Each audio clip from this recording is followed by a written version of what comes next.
ஓம் நம சிவாய. நல்லது நினைப்போம், நல்லது நடக்கும். சிவபுராணம் முதல் நாள் பதிவில் கலந்துக்கிற ஒவ்வொரு பக்தர்களுக்கும் வாழ்த்துக்களும் நன்றியும் சொல்லிக்கிறேன். வாழ்த்துக்கள் எதற்காக அப்படின்னா, இந்த சிவபுராணம் கதைகள் உங்களோட வாழ்க்கையவே மாற்றி அமைக்கப் போகுது. சிவபுராணம் கதைகள் கேட்டவங்களோட வாழ்க்கையில் எவ்வளவோ நல்ல விஷயங்கள் நடந்திருக்கு, உங்கள் வாழ்க்கையிலையும் நடக்கப் போகுது. தொடர்ந்து ஒவ்வொரு நாள் பதிவுகளும் தொடர்ந்து கேளுங்க, மற்ற பக்தர்களுக்கும் தெரியப்படுத்துங்க. நன்றி எதற்காக அப்படின்னா, நீங்கள் ஒவ்வொருத்தரும் தர ஊக்கத்தினாலேயும் ஆதரவுனாலேயும் தான் இந்த மாதிரியான ஆன்மீக விஷயங்கள் தொடர்ந்து நம்ம சேனலில் செய்ய முடியுது. எனக்கும் நீங்கள் ஒரு மறைமுகமாகவும் நேரடியாகவும் ஆதரவு கொடுக்குறதோட மட்டும் இல்லாமல் ஆன்மீக பாதையில் அடுத்தடுத்த கட்டத்துக்கு என்ன நீங்கள் கொண்டுட்டு போயிட்டுருக்கீங்க, அதுதான் உண்மை. சேனல் பார்ப்பதன் மூலமாக நீங்கள் ஆன்மீக விஷயங்களை கற்றுக்கிறீங்களோ இல்லையோ, இந்த ஆன்மீக சேனலை நடத்துவதன் மூலமாக நிறைய நல்ல விஷயங்களை நான் கற்றுக்கிட்டு இருக்கேன் ஒவ்வொரு நாளும். அதனால் ஒவ்வொரு பக்தர்களுக்கும், நம்ம சேனல் பார்த்துட்ருக்க ஒவ்வொரு பக்தர்களுக்கும் தலை தாழ்த்தி பணிவோடு வணக்கங்களையும் நன்றியையும் முதல்ல நான் சொல்லிக்கிறேன். ஆன்மீகத்தில் இருக்கிற நமக்கு பல கேள்விகள் இருக்கும், மனதில் பல கேள்விகள் இருக்கும். பல கேள்விகளுக்கு விடை தெரிந்தாலும் ஒரு சில குழப்பங்களும் நமக்கு இருக்கும். ஒரு சில கேள்விகளுக்கு விடையே இருக்காது. இப்படி அனைத்து விதமான கேள்விகளுக்கும் சிவபுராணத்தில் விளக்கம் நம்ம தெரிஞ்சுக்க போகிறோம். சிவபுராணம் கதைகள் மூலமாக நம்ம விளக்கம் தெரிஞ்சுக்க போகிறோம். அதில் முக்கியமான ஒரு சந்தேகம் பக்தர்களுக்கு இருக்கிறது என்னென்னா, பிரபஞ்ச சக்தினா என்ன? நிறைய கடவுள்கள் இருக்காங்க, ஒவ்வொரு விஷயத்துக்கும் ஒவ்வொரு தேவதைகள், ஒவ்வொரு கடவுள்கள், இந்த மாதிரி நிறைய இருக்காங்க. எவ்வளவுன்னு நம்மளால் கணக்கே பண்ண முடியாது. இப்படி இவ்வளவு கடவுள்கள் இருக்காங்க, இவ்வளவு தேவர்கள் இருக்காங்க, இவ்வளவு சக்திகள் இருக்குது. இது எல்லாத்துக்கும் ஒரு மூல ஆதாரம் வேணும்ல, ஒரு கருவாக ஒரு சக்தி ஒன்று இருக்கணும்ல. அந்த சக்தியை தான் நம்ம சிவம்னு சொல்கிறோம். அந்த சிவன் என்ன செஞ்சாரு, எங்கிருந்து வந்தாரு, அவரை யார் முதல்ல பார்த்தது, இது எல்லாத்துக்கும் மேலே ஒரு கேள்வி நமக்கு இருக்கும். சிவலிங்கம், நம்ம சிவனை ஒரு உருவமாக வழிபடாமல் லிங்கமாக தான் வழிபட்டுட்டு இருக்கோம். நம்ம எவ்வளவோ கோவில்களுக்கு எல்லாம் போகிறோம், முக்கியமான சேத்திரங்களுக்கு போகிறோம். இப்படி எங்கே போனாலும் சிவலிங்க வழிபாடு தான் செஞ்சுக்கிட்டு இருக்கோம். வீட்லேயும் நம்ம சிவலிங்க வழிபாடு தான் செஞ்சுட்டு இருக்கோம். படங்கள் வைத்திருந்தாலும் கூட நம்ம முக்கியமான வழிபாடுகள் எல்லாமே சிவலிங்கத்துக்கு தான் செஞ்சுக்கிட்டு இருக்கோம். சிவலிங்கம் எப்படி தோன்றினது, எதற்காக நம்ம சிவனை சிவலிங்கமாக வழிபடுறோம் அப்படிங்கிறத தான் இன்னைக்கு முதல் நாள் சிவபுராணத்தில் தெரிஞ்சுக்க போகிறோம். அது மட்டும் இல்லாமல் சிவலிங்கத்தை முதல்ல தரிசித்தது யாரு, பார்த்தது யாரு, அதையும் நம்ம தெரிஞ்சுக்க போகிறோம் இன்றைய பதிவில். சரி, வாங்க பதிவுக்குள்ளே போகலாமா? நம்ம எல்லாரும் ரொம்ப ஆவலாக இருக்கோம்ல சிவபுராணம் கேட்பதற்கு, சிவனை பற்றி தெரிஞ்சுக்கிறதுக்கு ரொம்ப ஆவலாக இருக்கோம்ல. அதே மாதிரி தான் முனிவர்கள் எல்லாரும் ஆவலாக இருந்தாங்க நைமி சாரண்யத்தில். நைமி சாரண்யம் மிக மிக முக்கியமான ஒரு இடம், ஆன்மீகத்தில் மிக மிக முக்கியமான இடம். நம்ம எல்லாரும் நிறைய விஷயங்களை தெரிஞ்சுக்கிறோம், புராண கதைகள் தெரிஞ்சுக்கிறோம், கேட்குறோம். நிறைய குருமார்கள் சொல்லியிருக்காங்க. அப்படியே ஒவ்வொருத்தவங்க மூலமாக கேட்டு கேட்டு கேட்டு நம்ம அடைஞ்சிருச்சு. இப்படி எல்லா முனிவர்களும் உட்காந்து பேசிக்குவாங்கள்ல ஒரு இடம், அந்த இடம் தான் நைமி சாரண்யம். பாகவதத்திலிருந்து நிறைய விஷயங்கள் அங்கிருந்து தான் உருவானது.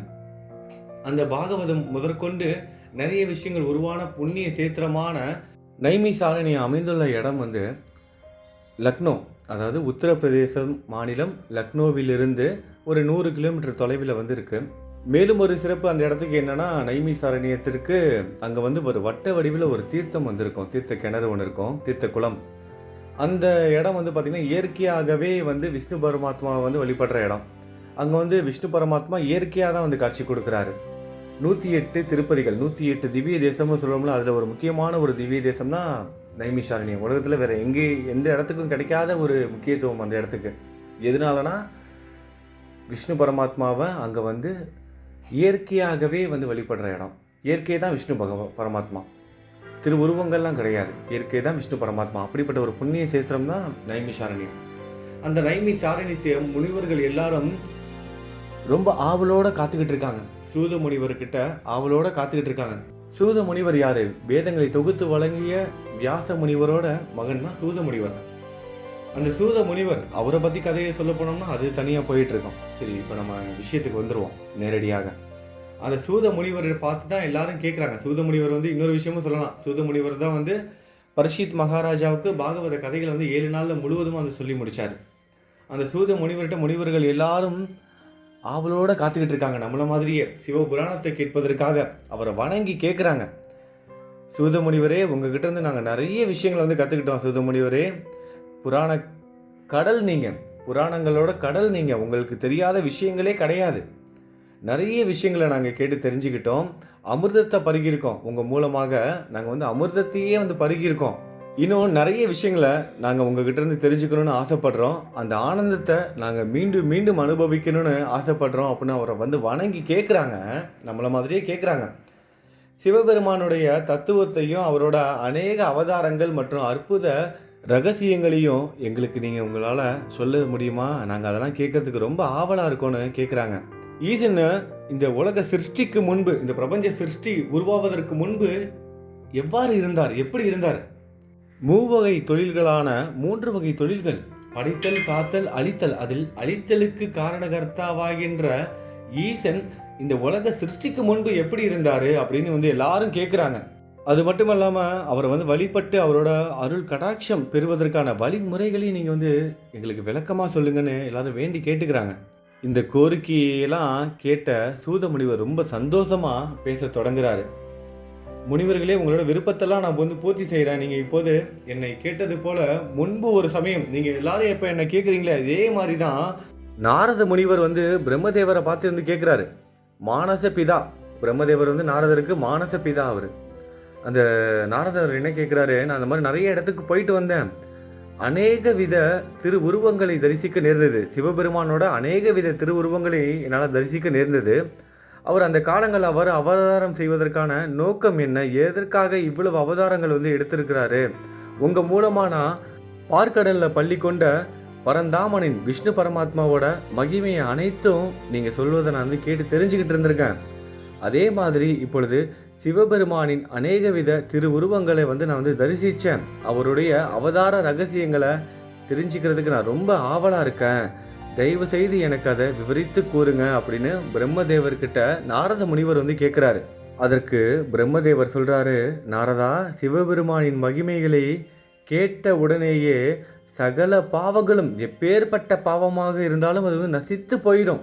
எப்பேற்பட்ட பாவங்கள் செய்தவங்களாக இருந்தாலும் அவங்களுக்கு வந்து விமோசனம் கிடைச்சிடும். அப்படிப்பட்ட சிவபெருமானோட லீலைகளையும் அவருடைய அவதாரங்களையும் விவரித்து கூறுவதற்கு என்னாலையும் விஷ்ணு பரமாத்மாவால் கூட முடியாது.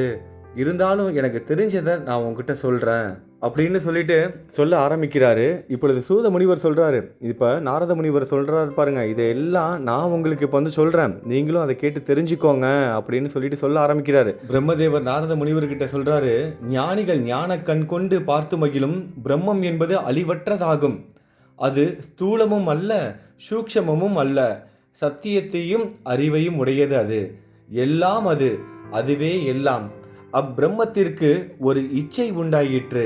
அப்போது பிரம்மத்தினிடமிருந்து பிரகிருதி எனப்படும் மாயாதேவி தோன்றினாள். 8 கைகளும் பூரண சந்திரனின் பொலிவும் கொண்டு முக விலாசமும் உடைய அவள் நிகரற்ற அழகோடு அநேக வித ஆபரணங்களை அணிந்திருந்தாள். அவள் தோன்றிய அதே நேரத்தில் பிரம்மத்தினிடமிருந்து அழகிய புருஷனும் தோன்றினான். மாயாதேவியும் புருஷனும் ஒன்று சேர்ந்து தாங்கள் இருவரும் தோற்றுவிக்கப்பட்டதன் காரணம் என்னவென்று ஆலோசித்து கொண்டு இருக்கையில் ஒரு அசரீரி கேட்டது.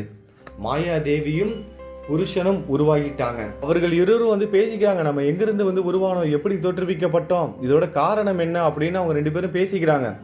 அப்படி பேசிக்கிட்டு இருக்கும்போது ஒரு சப்தம் கேட்குறது, ஒரு அசரீரி கேட்டது. உங்கள் சந்தேகங்களுக்கான விளக்கம் தெரிய வேண்டுமானால் தவம் செய்யுங்கள் அப்படின்னு அந்த சப்தம், அந்த அசரீரி வாக்குப்படி இருவரும் கடுமையான தவம் வந்து மேற்கொண்டாங்க. பல யுகங்கள் போகுது, அந்த தவம் வந்து பல யுகங்கள் போகுது. ஒரு முறை அவங்க அந்த யோக நிலையிலிருந்து விழிச்சு பார்க்குறாங்க, வெகு காலம் போயிருச்சு, பல யுகங்கள் கடந்து நம்ம இதே நிலையில தான் இருக்கோம் அப்படிங்கிறத அவங்க வந்து புரிஞ்சுக்கிறாங்க. கணக்கற்ற வருடங்கள் தவம் செய்திருப்பதை அவங்க கண்டபோது அவர்களுக்கே ஆச்சரியமா இருக்கு, எப்படி இது நடந்தது அப்படின்னு அவங்களுக்கே ரொம்ப ஆச்சரியமா இருக்கு. அப்போது அவங்களோட தேகத்திலிருந்து, அவங்களோட உடலிலிருந்து நீர் பிரவேசமாகிறது. அவங்க உடம்புல இருந்து ஒரே நீரா வருது. அந்த நீர் வந்து உலகம் முழுவதும் சகல லோகங்களிலும் வியாபித்து எங்கும் ஒரே ஜலமயமாக, ஒரே நீர்மயமாக ஆகுது. உலகம் முழுவதும் அவங்களோட உடல்ல இருந்து வர நீர் வந்து நிரம்பி இருக்கு, எங்க பார்த்தாலும் தண்ணீர்.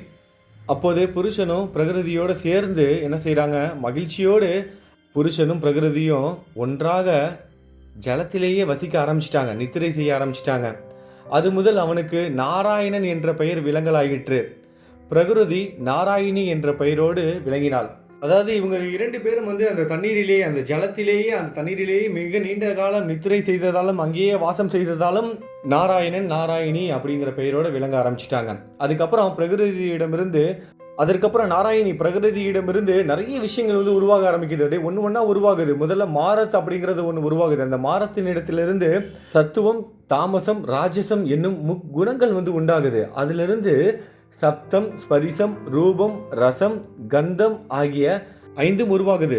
அதுக்கப்புறம் அதிலிருந்து ஆகாயம், வாயு, தேயு, அப்பு, பிருத்திவி எனப்படும் பஞ்சபூதங்களும் உண்டாகின.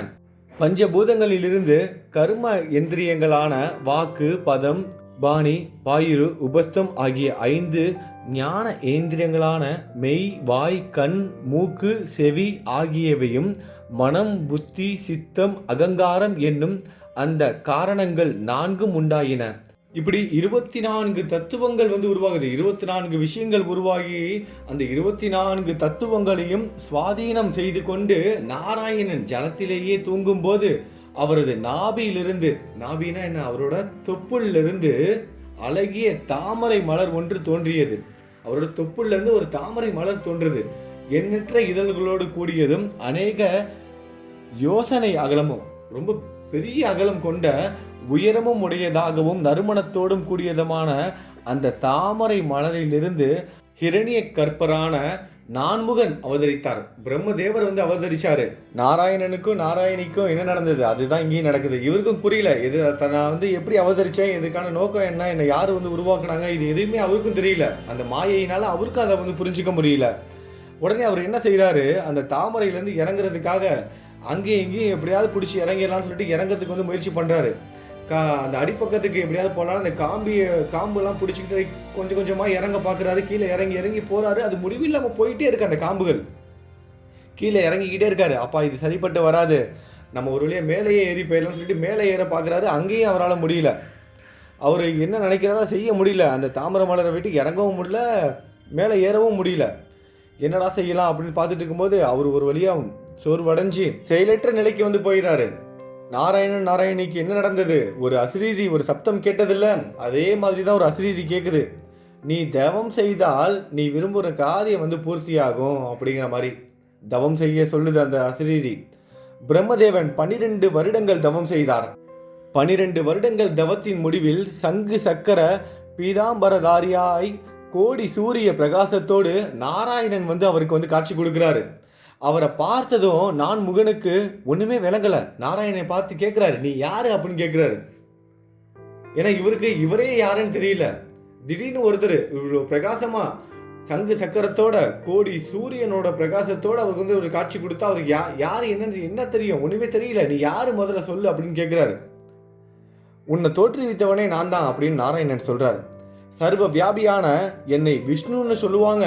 உலக சிருஷ்டியின் நிமித்தமாக உன்னை நான் தோற்றுவிச்சேன் அப்படின்னு சொல்றாரு நாராயணன். நான்முகன் கலகலன்னு சிரிக்கிறார். பிரம்மா சிரிக்கிறார், கலகலன்னு சிரிக்கிறாரு. நன்றாய் இருக்கிறது உன்னோட பேச்சு. சிருஷ்டி தொழில் காரணமாக நான் உண்டாயிருக்க என்னுடைய சம்பந்தம் இல்லாது நீ தோன்றி இருக்க முடியாது. நான் என்ன கேட்கிறாரு பாருங்க பிரம்மா. உலகத்தோட சிருஷ்டிக்காக, அதாவது இது எல்லாத்தையும் தோற்றுவிக்கிறதுக்கு தான் என்னோட அவதாரம் அப்படின்னா நான் இல்லாம நீ எப்படி தோன்றுன அப்படின்னு கேட்கிறாரு. கேட்கிற கேள்வி நியாயம் தானே. பிரம்மதேவன் விஷ்ணுவை பார்த்து கேட்கிறாரு. அது மட்டும் இல்லாம என்னை பார்த்து நீ குழந்தைன்னு கூப்பிடுற, அவ்வளவு தைரியமா உனக்கு அவ்வளவு துணிவு எங்கிருந்து வந்துச்சு அப்படின்னு பிரம்மதேவன் நாராயணனை பார்த்து கேட்கிறாரு. நான்முகனின் பிரம்மாவோட வார்த்தைகளை கேட்ட விஷ்ணு பரமாத்மா என்ன செய்யறாரு, ஒரு மெல்லிய சிரிப்போட, நான்முகா, மாயையால் நீ சிக்குண்டு இருக்க, உண்மையை உணராது நீ பேசுகிற. உன்னை உண்டாக்கியவன் நான் தான். 24 தத்துவங்களையும் என்னுள் அடக்கம் என்பதை அறிந்து கொள். நீ மாயையால உனக்கு புரியல. 24 தத்துவங்களும் என்னுள் அடக்கம், அதை நீ புரிஞ்சுக்கோ. நான் இல்லாம நீ இல்லை அப்படிங்கிறாரு விஷ்ணு. விஷ்ணுவின் வார்த்தைகளை பிரம்மதேவன் ஏத்துக்கல. அதெல்லாம் நம்ப முடியாதுப்பா, நீ என்னென்னமோ சொல்லுவ, அதெல்லாம் நான் நம்பணுமா? அதெல்லாம் நம்ப முடியாது. நீ எனக்கு வந்து இடைஞ்சல் கொடுக்கறதுக்காக தான் நீ இங்கே வந்திருக்க. அதனால கடுமையான கோபம் கொண்ட ஒரு பிரம்மதேவன் என்ன பண்றாரு, விஷ்ணுவிட்ட வந்து சண்டைக்கு போறாரு. விஷ்ணு பரமாத்மா கிட்ட பிரம்மதேவன் சண்டைக்கு போறாரு. அப்பொழுது பிரம்மதேவனுக்கும் விஷ்ணு பரமாத்மாவுக்கும் நடுவுல கண்ணை பறிக்கும் ஒரு ஒரு ஜோதி தோன்றுது. இவங்க 2 பேரும் திடுக்கிட்டு பயந்து இவரு விலகி நாற்புறமும் சுத்தி சுத்தி பார்க்குறாங்க. அவர்களுக்கு வந்து ஒண்ணுமே விளங்கல. எங்கிருந்து இந்த ஜோதி வந்தது நமக்குள்ள? கோடி சூரிய பிரகாசத்தோடு பிரம்மாண்டமான லிங்கம் ஒன்று அவர்களுக்கு நடுவுல இருக்கிறத வந்து பார்க்குறாங்க. இவங்களுக்கு இடையில ஒரு லிங்கம் வந்து இருக்கு. அது எப்படி இருக்குன்னா ஜோதி லிங்கம்னு சொல்லுவாங்க. கோடி சூரிய பிரகாசத்தோடு பிரம்மாண்டமான லிங்கம் ஒன்று அங்கே வந்து இருக்கு. அப்பொழுது அந்த பிரம்மாண்டமான பிரகாசமான அந்த பெரிய லிங்கத்தை பார்த்த விஷ்ணு பரமாத்மா என்ன சொல்றாரு, நான்முகனை பார்த்து பிரம்மதேவனை பார்த்து, இங்கே பாருப்பா, நீ கொஞ்ச நேரம் பொறுமையாரு, நமக்கு இடையில இருக்கிற இந்த சண்டையை கொஞ்ச நேரம் நிப்பாட்டி வை, நம்ம அதுக்கப்புறம் பேசி சரி செஞ்சுக்கலாம். இப்போ நமக்கு இடையில ஒரு 3ஆவதா ஒரு ஆசாமி வந்திருக்கான். முதல்ல நம்ம அதை கவனிப்போம். முதல்ல அது யாருன்னு நம்ம தெரிஞ்சுக்குவோம். இவங்க இருவருக்கும் அந்த ஜோதி லிங்கத்தை சுற்றி சுற்றி வராங்க. இவங்க 2 பேரும் என்ன பண்ணுறாங்க, அந்த ஜோதி லிங்கத்தை சுற்றி சுற்றி வராங்க. அவங்களுக்கு வந்து ஒன்றுமே புரியல, ரொம்ப குழப்பம் அடைகிறாங்க. அதோட நுனி எது அப்படிங்கிறது தெரியல. பிரம்மாண்டமாக நிற்கும் அந்த லிங்கம் யார் என்பது அவங்களால வந்து அறிய முடியல. அந்த லிங்கம் எவ்வளோ பிரம்மாண்டமாக இருக்குன்னா, அதோட ஆரம்பம் எதுன்னு தெரியல, அதோட முடிவு எதுன்னு தெரியல, அவ்வளோ பிரம்மாண்டமாக இருக்கு. இப்போ விஷ்ணு பரமாத்மா என்ன பண்ணுறாரு, பிரம்மதேவனை கூப்பிட்டு, நீ ஹம்சமாக மாறி, நீ உடனே இப்போ ஹம்சமாக மாறு, அதாவது நீ அன்னப்பறவையாக மாறி உயிரே வந்து பறந்து போ, உயிரே பறந்து போய் அதோட ஆரம்பம் அதோட நுனி எங்க இருக்குன்னு போய் பார்த்துட்டு வா. நான் பாதாள உலகம் போய் இதோட அடிப்பக்கம் எங்க இருக்குன்னு நான் போய் பார்க்குறேன். நீ வந்து ஆரம்பத்தை போய் பாரு, நான் அடியில போய் பார்க்குறேன். இந்த ஆதியும் அந்தமும் இவங்களால கண்டுபிடிக்க முடியல அப்படின்னு இவங்க 2 பேரும் ஒரு அக்ரிமெண்ட் போட்டுக்கிறாங்க. நீ அன்னப்பறவையாக மாறி நீ மேலே போ, நான் வந்து கீழே பாதாளத்துக்கு போய் நான் அதோட அடிப்பகுதியை பார்க்குறேன்னு சொல்லிட்டு விஷ்ணு பரமாத்மா என்ன பண்றாரு, மிகவும் பயங்கரமான தோற்றமுடைய ஒரு வராக அவதாரத்தை எடுத்து பூமியை குடைந்து கொண்டு கீழே போறாரு. அது முதல் அவருக்கு ஸ்வேத வராகர் என்றும் அந்த கல்பத்துக்கு ஸ்வேத வராக கல்பம் என்றும் பெயர் விளங்கலாயிற்று. அது முதல் அவர் ஸ்வேத வராகம் அப்படிங்கிற பெயரால வந்து அழைக்கப்பட்டார். விஷ்ணு பன்றியாகி ஒரு பன்றி அவதாரம் எடுத்திருக்கிறாருல விஷ்ணு, வராகி அவதாரம்னா என்ன, பன்றி அவதாரம். விஷ்ணு பரமாத்மா பன்றியாக பூமியினுள் சென்றதும் பிரம்மதேவன் ஹம்சமாகி, அதாவது அன்னப்பறவையாகி உயரே செல்ல தொடங்கினார். இவங்க 2 பேரும் ஒவ்வொரு அவதாரம் வந்து எடுத்துட்டாங்க. ஒருத்தர் வந்து பன்றி ஆகிட்டாரு, ஒருத்தர் வந்து அன்னப்பறவை ஆகிட்டாரு. அன்னப்பறவையான பிரம்மா என்ன பண்றாரு, மேலே வந்து பறந்து போயிட்டு இருக்காரு. சிவலிங்கத்தோட அந்த ஆதியை தேடி, அதாவது ஆரம்பத்தை தேடி போயிட்டு இருக்காரு. இங்கே விஷ்ணு பரமாத்மா பன்றியாவே மாறிட்டாரு. குடஞ்சிக்கிட்டு பாதாளத்தை நோக்கி போயிட்டு இருக்காரு. அதோட அடிப்பகுதியை அந்தத்தை பார்க்கணும் அப்படின்னு 1000 வருடங்கள் இப்படியே போகுது. இவங்க 2 பேரும் 1000 வருடங்கள் முயற்சி செய்கிறாங்க. விண்ணுலகம் நோக்கி சென்ற பிரம்மதேவனும் பாதாள லோகம் சென்ற விஷ்ணுவும் இன்னமும் லிங்கத்தின் நுனியையும் அடியையும் காண முடியாது. அவங்க தொடர்ந்து முயற்சி பண்ணிக்கிட்டே இருக்காங்க. ஒரு கட்டத்துக்கு மேலே அவர்களால் வந்து போக முடியல. எவ்வளவு நாள், எவ்வளவு வருடங்கள், 1000 வருடங்கள் கடந்து போயிடுச்சு. அதுக்கப்புறம் அவங்களால செய்ய முடியல. அதுக்கப்புறம் அவங்க தங்களோட முயற்சியை கைவிட்டு மிகவும் களைத்து போய் திரும்பி வராங்க. அவ்வளோதான்ப்பா, இனிமேல் நம்மளால முடியாது, 1000 வருஷம், இதுக்கப்புறம் எப்படி கண்டுபிடிக்கிறது, சக்தியெல்லாம் விட்டுட்டு வராங்க. அவ்வளோதான், இதை கண்டுபிடிக்க முடியாது, இதுக்கு ஆதியும் அந்தமும் கிடையாதுங்கிறது விஷயத்தை தெரிஞ்சுக்கிட்டு அவங்க தளர்வடைந்து மேலே வராங்க. தங்கள் சக்தியை பற்றி பெருமைப்பட்டு கொண்டிருந்த இருவரும் தங்களுக்கும் மேலாக ஒருவன் இருக்கிறான் என்பதை அறிந்து மமதையை விட்டு பிரார்த்திக்க தொடங்கினார்கள். இதுவரைக்கும் இவங்களுக்கு ஒரு மமதை இருந்ததில்ல. விஷ்ணு பரமாத்மா என்ன சொன்னாரு, நான் தான் உன்னை படைச்சேன் அப்படின்னாரு. அது எதற்காக, உலகத்தை படைப்பதற்காக அப்படிங்கிறாரு. நான் தான் உனக்கு தந்தை, நீ என்கிட்ட இருந்தா வந்த அப்படி இப்படின்னு சொல்றாரு. ஆனா இங்க பிரம்மதேவன் என்ன சொல்லிட்டு இருக்காரு, இந்த உலக சிருஷ்டிக்காக, பிரபஞ்ச சிருஷ்டிக்காக தான் நானே வந்து படைக்கப்பட்டிருக்கேன்னா நீ எங்க இருந்து வந்த, அதை முதல்ல சொல்லு, சும்மா கதையெல்லாம் விடாத அப்படின்னு இவங்க 2 பேருக்குள்ள அந்த மமதை, அந்த போட்டி பொறாமையெல்லாம் இருந்தது பாருங்க. அந்த மமதை, அகங்காரம் எல்லாம் தளர்ந்து பிரார்த்தனை செய்ய ஆரம்பிச்சிட்டாங்க. சுவாமி, நீங்க யாரு எங்களுக்கு தெரியல, நீங்க எந்த காரணம் கொண்டு இந்த ரூபத்தை வந்து ஏற்றிருக்கீங்க, நீங்க எங்களுக்கு காட்சி கொடுத்து கடாட்சம் புரிய வேணும்னு பிரார்த்திக்கிறாங்க. நீங்க யாரு, எதற்காக இந்த ரூபத்துல வந்திருக்கீங்க, எங்களுக்கு வந்து உங்களோட உருவத்தை காமிங்க, எங்களுக்கு வந்து நீங்க யாருன்னு சொல்லுங்க, எங்களுக்கு நீங்க அருள் புரியுங்க அப்படின்னு பிரார்த்தனை செய்யறாங்க, வேண்ட ஆரம்பிச்சிட்டாங்க. ஏன்னா அவங்களுக்கு தெரிய ஆரம்பிச்சிச்சு, நம்மளோட சக்தியை பயன்படுத்தி ஆதியும் அந்தத்தையும் கண்டுபிடிக்க முடியாது, இவர் யாருங்கிறது நமக்கு வந்து கண்டே பிடிக்க முடியாது, அவரே நினைச்சாதான் நம்மளால வந்து புரிஞ்சுக்க முடியுங்கிறத புரிஞ்சுக்கிட்டு அவங்க பிரார்த்தனை செய்ய ஆரம்பிச்சிட்டாங்க. அப்போது ஓம் என்ற சத்தம் தோன்றியது. எங்கிருந்து அந்த சத்தம் வந்தது அப்படின்னு அறிய முடியாது. எங்கிருந்து அந்த சத்தம் வருதுன்னு தெரியாம, ஓம்ங்கிற அந்த சத்தம் எங்கிருந்து வருதுங்கிறது தெரியாம இவங்க 2 பேரும் திகைத்து போய் நிக்கிறாங்க. ஏன்னா 1000 வருடங்கள் முயற்சி செஞ்சுக்கிட்டே இருக்காங்க, அந்த லிங்கம் அப்படியே தான் இருக்கு. இவங்க பிரார்த்தனை பண்ணதுக்கு அப்புறம் ஓம்ங்கிற சப்தம் திடீர்னு தோணவும் இவங்களா திகைச்சு போய் நிற்கிறாங்க.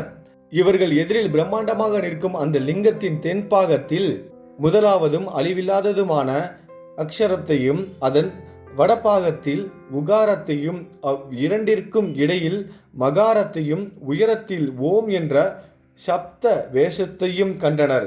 முதலெழுத்தாகிய அகாரம் சூரிய மண்டலம் போலவும், இரண்டாவது எழுத்தாகிய உகாரம் அக்னியின் பிரகாசம் போலவும், நடுவில் இருக்கும் மூன்றாவது எழுத்தாகிய மகாரம் சந்திர மண்டலம் போலவும் விளங்க அதன் மேல் ஸ்படிகம் போல் ஒளியோடு கூடிய பரம்பொருளை கண்டனர். இவங்க 2 பேரும் பார்க்குறாங்க, ஒரு அதிசயத்தக்க அழகோடு, ரொம்ப அழகா 5 முகங்களோடும் 10 கரங்களோடும், 5 முகங்கள் இருக்கு, 10 கைகளோட அநேக வித ஆபரணங்களை அணிந்து கொண்டு கம்பீரமாக பரம்பொருளாகிய சிவபெருமான் சர்வ லட்சணங்களோடு அவர்களுக்கு வந்து காட்சி கொடுத்தாரு. ஜோதி லிங்கத்திலிருந்து வெளிப்பட்டு காட்சி கொடுத்த சிவபெருமானை கண்டதும் நான் முகனும் விஷ்ணுவும் கைகூப்பி வணங்குறாங்க. பிரபுவே, நீங்க யாரு? எங்களுக்கு ஒண்ணுமே விளங்கல, கருணை கூர்ந்து எங்களுக்கு நீங்க தான் விளக்கி சொல்லணும் அப்படின்னு பணிவோட கேட்குறாங்க. அவர்களை பார்த்து புன்னகை செய்த ஈசன் சொல்றாரு, உங்கள் இருவருக்கும் மூல காரணம் நான் தான். சிவம் என்றும் பிரம்மம் என்றும் நான் அழைக்கப்படுவேன். அனைத்துமே என் வடிவம்தான். என் சம்பந்தமின்றி எதுவும் உண்டாவது இல்லை. அண்ட சராசரங்களும் என்னால் தோற்றுவிக்கப்பட்டவையே. சிவபெருமான் சொல்றாரு, இந்த எல்லா அண்ட சராசரங்களும் என்னால தோற்றுவிக்கப்பட்டவையே, நான் இல்லாம எதுவுமே கிடையாது, எல்லா உருவமும் நான் தான் அப்படின்னு சொல்லிட்டு பிரம்ம தேவனை பார்த்து சொல்றாரு, என்னோட விருப்பத்தின் பேரிலேயே உலக சிருஷ்டிக்காக விஷ்ணு உன்னை தோற்றுவித்தார். அது மட்டும் இல்ல, விஷ்ணுவை பார்த்து சொல்றாரு, நாராயணா, சிருஷ்டிகளின் பாதுகாப்புக்காக நீ என்னால் உண்டாக்கப்பட்டாய். அதை முதல்ல தெரிஞ்சுக்கோங்க நீங்க 2 பேரும். இது மட்டும் இல்லாம என்னுடைய அம்சமே ருத்திரன், அவன் அழிவுக்கு காரணமானவன். பிரகிருதியிடமிருந்து பிரம்மாணி என்னும் சக்தி தோன்றி பிரம்மனை அடைவாள். அவ்வாறே லக்ஷ்மி தோன்றி உன்னை சேர்வாள். காளி ருத்திரனை அடைவாள். நீங்கள் மூவரும் உங்கள் சக்தியரோடு சேர்ந்து சிருஷ்டி, ஸ்திதி, சம்ஹாரம் எனப்படும் 3 காரியங்களையும் நீங்க வந்து கவனிச்சு வருவதற்காக தான் என்னால தோற்றுவிக்கப்பட்டிருக்கீங்க அப்படின்னு சிவபெருமான் சொன்னதும் விஷ்ணு மறுபடியும் ஈசனை வணங்கி, பிரபுவே, எங்களை தோற்றுவித்ததற்கான காரணங்களை விளக்கி கூறினீர்கள், ரொம்ப சந்தோஷம். எங்களை எதுக்காக தோற்றுவிச்சிங்கன்னு நீங்க சொல்லிட்டீங்க, ரொம்ப நன்றி அதற்கு. இருப்பினும் நாங்கள் என்ன செய்யணும், எப்படி செய்யணும், அதற்கான சக்தியை நாங்கள் எவ்வாறு அடைவோம்? நீங்கள் இவ்வளோ விஷயம் சொல்கிறீங்களே, இதெல்லாம் செய்யணும், எப்படி செய்யணும், அது மட்டும் இல்லாமல் இதை செய்கிறதுக்கான சக்தியை நாங்கள் வந்து எப்படி அடைவது, இதெல்லாம் நீங்கள் தான் எங்களுக்கு சொல்லிக் கொடுக்கணும் அப்படின்னு பிரார்த்தித்து கேட்குறாரு. அவர் பிரார்த்தித்ததும் அவரோட வார்த்தைகளால் மகிழ்ச்சியுற்ற ஈசன் சொல்கிறாரு, சிவன் சொல்கிறாரு, சிவபெருமான் இப்போ மந்திரங்களை வந்து உபதேசிக்கிறாரு. யாருக்கு? விஷ்ணு பரமாத்மாவுக்கும் பிரம்மதேவனுக்கும். ஓம் தத்துவமசி எனப்படும் மகா வாக்கியத்தையும், மிருத்யுஞ்சயம், பஞ்சாட்சரம், சிந்தாமணி, தட்சிணாமூர்த்தி மந்திரம் ஆகிய மகா மந்திரங்களையும் விஷ்ணுவுக்கு உபதேசித்தார். பின்னர் சுவாச மார்க்கமாக வேதத்தையும் அவருக்கு உபதேசித்தார். சுவாச மார்க்க அப்படின்னா மூச்சு காற்றின் மூலமாகவே வேதத்தையும் அவருக்கு வந்து உபதேசிக்கிறார். அவற்றை கிரகித்து விஷ்ணுவும் சுவாச மார்க்கமாகவே நான் முகனுக்கு உபதேசம் செய்தார். சுவாசத்தின் மூலமாகவே சிவபெருமான் என்ன பண்றாரு? விஷ்ணு பரமாத்மாவுக்கு இது எல்லாத்தையும் வந்து சொல்லிக் கொடுக்கிறாரு, உபதேசிக்கிறாரு. அதை கிரகித்து கொண்ட விஷ்ணு பரமாத்மா சுவாச மார்க்கமாகவே பிரம்மதேவனுக்கும் வந்து உபதேசம் செய்கிறார். அதன் பிறகு இவங்க 2 பேரும் என்ன பண்றாங்க? ஈசனை பார்த்து வணங்கி பிரார்த்தனை பண்றாங்க. பிரபுவே, உங்கள்கிட்ட நான் எப்போதுமே பக்தியோடு இருக்கணும், எப்போதுமே நீங்கள் எங்களுக்கு வந்து அருள் புரியணும். உங்களை நாங்கள் எந்த ரூபமாக வழிபடணும், எந்த ரூபத்தில் தியானித்தால் நீங்கள் வந்து மகிழ்ச்சி அடைவீங்க அப்படின்னு கேட்குறாரு.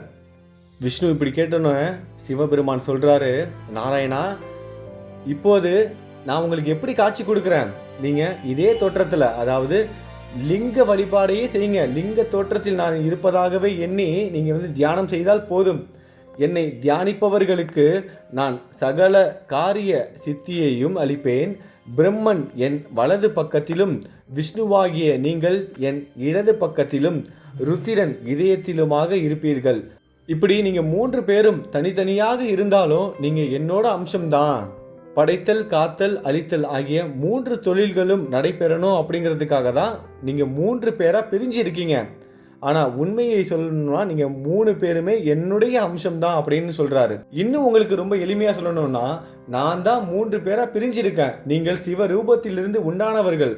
சத்தியமாயும் ஞான ரூபமாயும் அழிவு என்பதை இல்லாததுமான என்னுடைய சிவ ரூபமே ஆதி காரணமாகும். உங்களால் உண்டாக்கப்படும் உலகங்களுக்கு சுகம் ஏற்படவும், உங்களை பார்த்து உலகத்தார் பூஜிக்கவும் நீங்கள் இந்த லிங்க ரூபத்தை என்றும் குன்றாத பக்தியோடு பூஜித்து வாருங்கள். என் அருளால் உங்களுக்கு சர்வ வல்லமைகளும் உண்டாகும். இவ்வாறு கூறிய ஈசன் அவர்களுக்கு அநேக வரங்களை கொடுத்து அனுகிரகம் செய்துவிட்டு மறைந்தார். முதல் நாள் சிவபுராணம் இதோட முடியுது. உங்கள் எல்லாருக்கும் இது வந்து பயனுள்ள பதிவாக அமைஞ்சிருக்குன்னு நினைக்கிறேன். நிறைய விஷயங்கள் தெரிஞ்சுக்கிட்டோம் இன்றைக்கி. நம்ம உலகம் தோன்றியது முதல் எப்படி இந்த பிரபஞ்சம் வந்து உருவாக்கப்பட்டது, ஆதியும் அந்தமும் இல்லாத சிவபெருமான நம்ம லிங்க ரூபத்தில் ஏன் தரிசனம் செய்கிறோம், சிவபெருமான முதல்ல தரிசித்தது யார் பார்த்தாங்க, இது எல்லாமே நம்ம தெரிஞ்சுக்கிட்டோம். நாளைக்கு இந்த உலகம் சிருஷ்டி, சிவபெருமான் வந்து எல்லாமே சொல்லிட்டு போயிட்டாரு. உங்களோட வேலை இதுதான், இதை நீங்கள் செய்யணும் அப்படின்னு சொல்லிட்டாரு. இவங்களும் அவர்கிட்ட இருந்து எல்லா விஷயங்களும் தெரிஞ்சுக்கிட்டாங்க. அதற்கான சக்தியை கொடுங்க, எங்களுக்கு துணையாக இருங்கன்னு பிரார்த்தனை செஞ்சுக்கிட்டாங்க. சிவபெருமானும் காட்சி கொடுத்து ஆசீர்வதிச்சிட்டாரு. இதற்கப்புறம் எப்படி வந்து உலகம் சிருஷ்டி தொடங்கியது, அதாவது பிரம்மதேவன் உலகத்தை வந்து எப்படி படைச்சாரு, என்னென்னலாம் உருவானது, அது எல்லாத்தையும் உலக சிருஷ்டி சம்பந்தமான பதிவுகள் நாளைய பதிவில் நம்ம வந்து பார்க்கலாம். இன்றைய பதிவு இதோடு நம்ம வந்து முடிச்சுக்கலாம். உங்கள் எல்லாருக்கும் இது பயனுள்ள பதிவாக இருந்திருக்கும்னு நினைக்கிறேன், பிடிச்சிருக்குன்னு நினைக்கிறேன். உங்களோட கருத்துக்களை வந்து இந்த வீடியோக்குள்ளே இருக்க கமெண்ட் பாக்ஸில் சொல்லுங்கள். ஏதாவது நிறை குறைகள் இருந்தாலும் நீங்கள் அதை சொல்லலாம். நான் அதை பார்த்து தெரிஞ்சு அதை நான் திருத்திக்கிறேன். நல்லது நினைப்போம், நல்லது நடக்கும். ஓம் நம சிவாய.